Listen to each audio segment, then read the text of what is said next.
नहीं बताओ आज। तो हम भी अपने मन की बात करते हैं, तो हम तो अच्छा, मंशा है आपकी? हमारे मन की ये मंशा है कि भारतीय जनता पार्टी कम से कम 2 सीटों पर जीतनी चाहिए। पहले पे कौन? भाजपा। दूसरे पे? 2 सीटों पर बीजेपी राज्यसभा में चुनाव जीते, इसके लिए आपकी चेहरे हम की कोशिश कर मुस्कान रहे ये हैं। बता रही है कि मंद मंद मुस्कुरा रहे हैं, मन में लड्डू फूट रहे हैं कि नाम सबसे आगे आ। देखिए, मैं एक बड़ा पॉजिटिव आदमी हूँ और वैसे भी सकारात्मक सोचता हूँ, अच्छा सोचता हूँ, कभी किसी का बुरा नहीं सोचता, जी। अच्छाई पर काम करता हूँ, लोगों का भला करता हूँ, इसलिए मुस्कुराता रहता हूँ, खुश रहता हूँ। दूसरी कैसे जीतेंगे? हॉर्स ट्रेडिंग या क्रॉस नहीं। वोटिंग से? क्या बात है। अनुमान तो यही है, आपके पास नंबर नहीं है ना उस प्रकार के, तो लोग कह रहे हैं कि ये आपको कैसे पता कि नंबर नहीं है? इंडिपेंडेंट कैसे आएंगे आपके साथ? इंडिपेंडेंट उनको तो कैसे? वोट भाजपा के खिलाफ ही मिला था। अब चूंकि 1 साल नेशनल कॉन्फ्रेंस की सरकार को हो गया है, जी। तो जो इंडिपेंडेंट या जो बाकी के दल हैं उन्होंने देख लिया, वो आपकी भाषा नहीं बोलते ना, इसलिए अनुमान लगाया जा रहा है हॉर्स ट्रेडिंग या क्रॉस वोटिंग। लेकिन उन्होंने विरोध में है। 1 साल नेशनल कॉन्फ्रेंस की सरकार का सबने देख लिया। जो वादे इलेक्शन में किए गए थे, जिन वादों के ऊपर उनको वोट मिला था, जिन वादों के ऊपर सरकारें बनी थी, उनमें से तो कोई वादा पूरा नहीं हुआ। इसलिए जितने भी आजाद उम्मीदवार हैं, इंडिपेंडेंट्स पीडीपी को जीत कर आए थे, वो आज इस हुकूमत से दुखी। पीडीपी को अपील करेंगे, सजाद लोधी को करेंगे, क्योंकि बी पार्टी थी एक टाइम में सजाद लोधी। देखिए, मुझे लगता है कि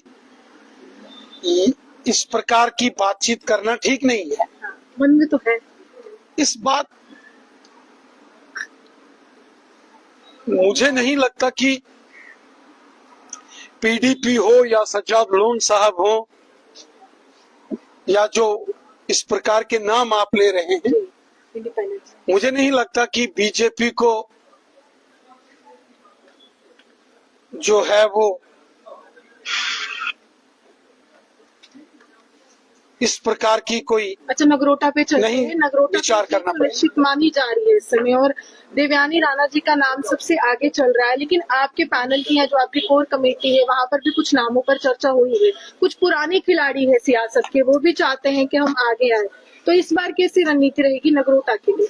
नगरोटा जो है, जो विधानसभा है, वो भारतीय जनता पार्टी का गढ़ है, पारंपरिक गढ़, जिसको ट्रेडिशनल बेस्टन एपिसेंटर वो बीजेपी का रहा है। बड़गाम। और मुझे लगता है कि जितनी बड़ी जीत 2024 में हुई थी, इससे भी बड़ी जीत होगी 2025 के बाई इलेक्शन में नगरोटा से होगी।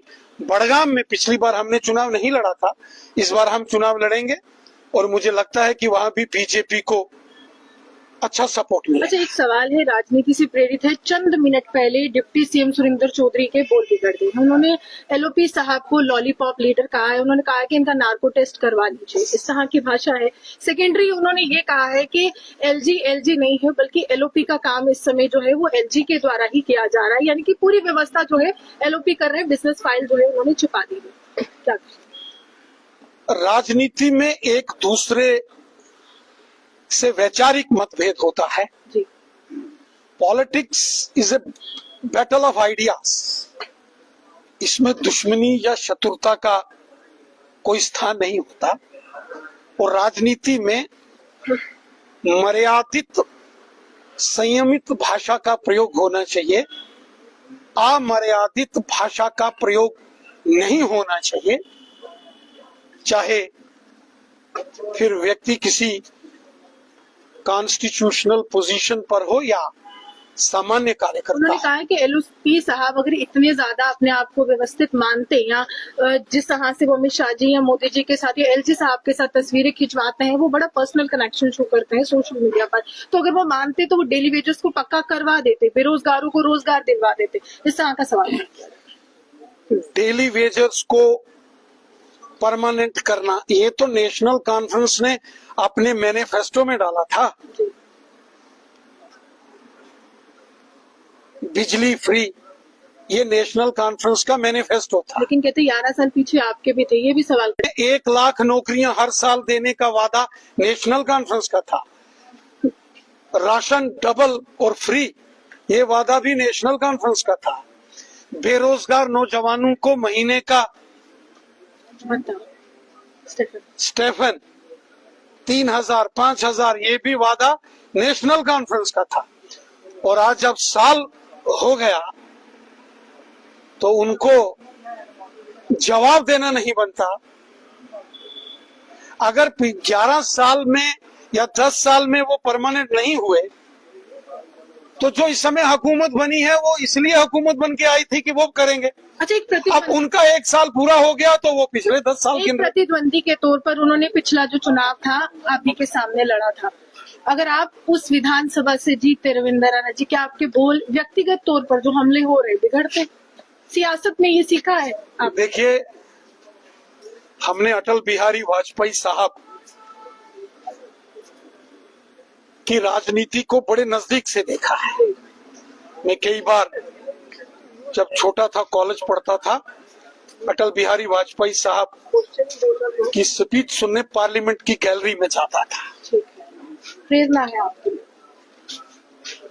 राजनीति में, सियासत में असूल होने चाहिए, हर शख्स के प्रिंसिपल्स होने चाहिए।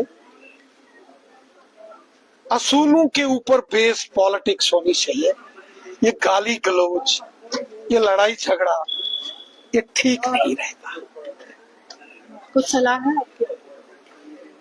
मैं सुझाव, वी कैन से सुझाव। चलिए बहुत बहुत चलिए।